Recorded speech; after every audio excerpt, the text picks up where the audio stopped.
is a proving ground for police action. In a room such as this, a criminal charge is heard, evidence is weighed, and a decision is reached in a daily drama in which the peace officer plays an important role. The principals are the judge, who will preside, determine questions of law, and pass judgment; the bailiff, who maintains order in the court; the clerk of the court, who keeps a record of proceedings; the court reporter, who makes a verbatim record of every word spoken; the prosecuting attorney will present the case for the people; the defense attorney, who will argue the case for his client; and in many cases, a jury sworn to inquire into the facts and reach a verdict based upon the evidence presented. This is the witness chair from which testimony will be offered. A peace officer will occupy this chair in almost every criminal matter as a witness for the people. His demeanor, attitude, and appearance here will be as carefully appraised as the testimony he will offer.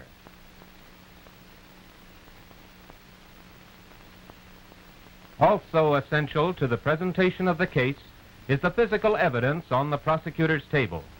The officer on the stand must be familiar with each item, qualified to testify that it was legally obtained, that it is relevant to the case, and that it was properly collected, identified, and preserved.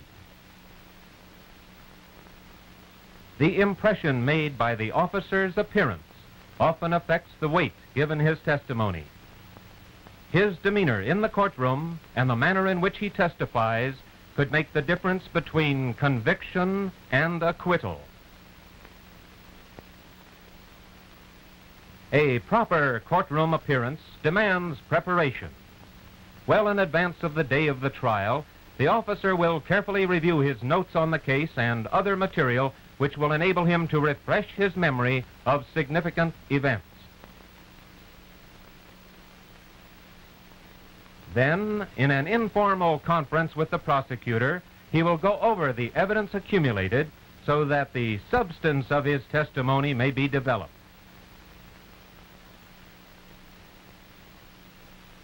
On the day of the trial, the officer should allow plenty of time for personal preparation.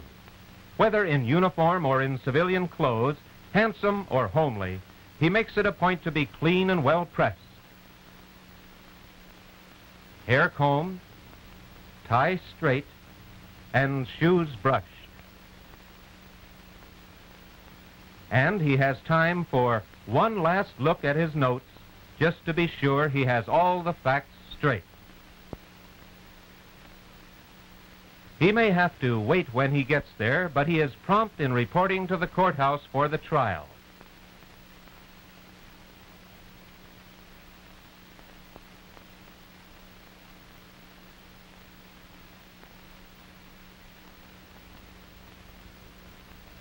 After letting the prosecutor know he is available when needed, he takes his seat quietly and avoids unnecessary conversation. If witnesses are not excluded, the officer will listen carefully to the proceedings and will conceal his reactions to the testimony of other witnesses.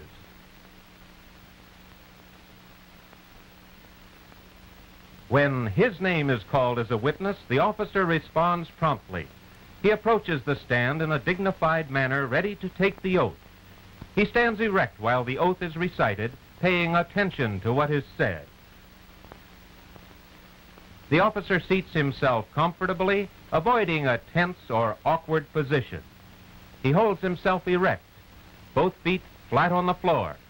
His hands may be supported by the arms of the chair or on his lap.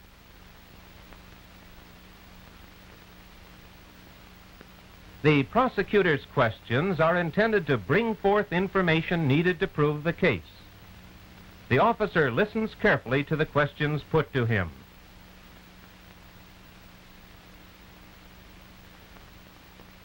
His responses are clear, brief, and to the point. He speaks slowly and distinctly, using words and terms both he and the jury understand.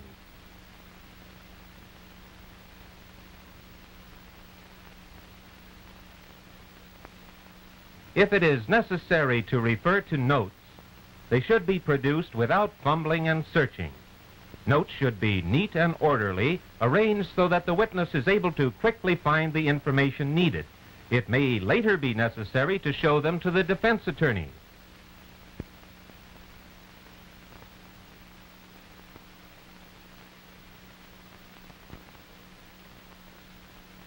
Under cross-examination, the witness is sure to be challenged on his earlier testimony.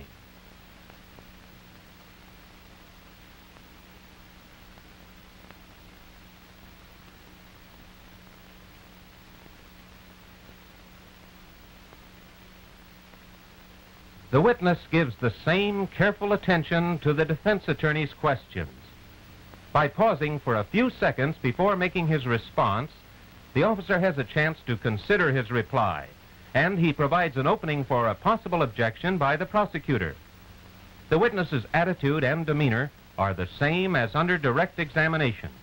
He controls his emotions, maintains his poise, and doesn't become embroiled in a personal battle with the cross-examiner.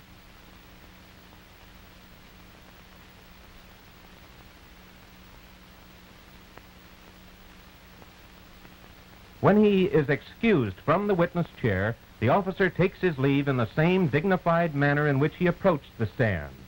Constantly aware of the impression he is making, the officer knows that his appearance and demeanor also reflect upon his department and his profession. Unfortunately, a poor impression lasts longer than a favorable one, so we'll just touch briefly on some undesirable traits and attitudes with a horrible example. Don't swagger to the stand with an aggressive, cocky attitude. Don't appear disinterested while taking the oath.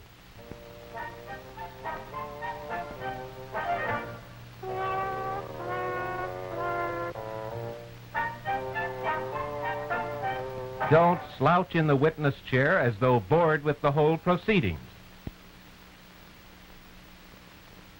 Don't make a speech every time you're asked a simple question.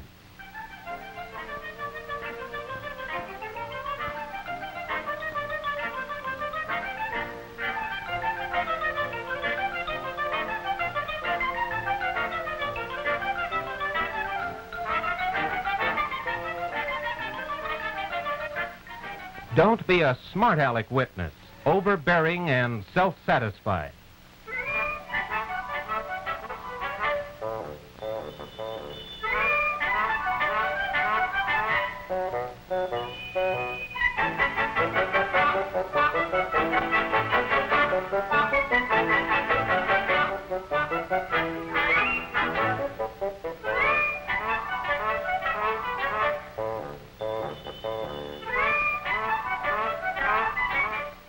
Don't show prejudice by being so eager for a conviction that you volunteer irrelevant information, play buddy-buddy with the prosecutor, and fight with the defense attorney.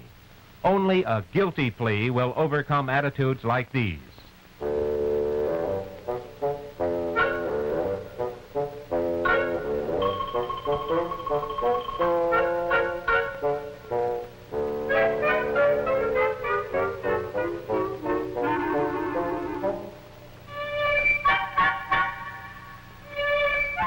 Proper professional conduct in the courtroom reflects good training and sincerity in the performance of duty. Your best foot forward in your courtroom demeanor and testimony is a big step toward a successful prosecution.